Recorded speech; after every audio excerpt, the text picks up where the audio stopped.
Okay, ED means it already happened. ED has 3 sounds.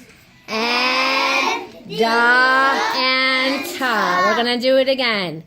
ED means it already happened. ED has 3 sounds. Ed, da, and ta.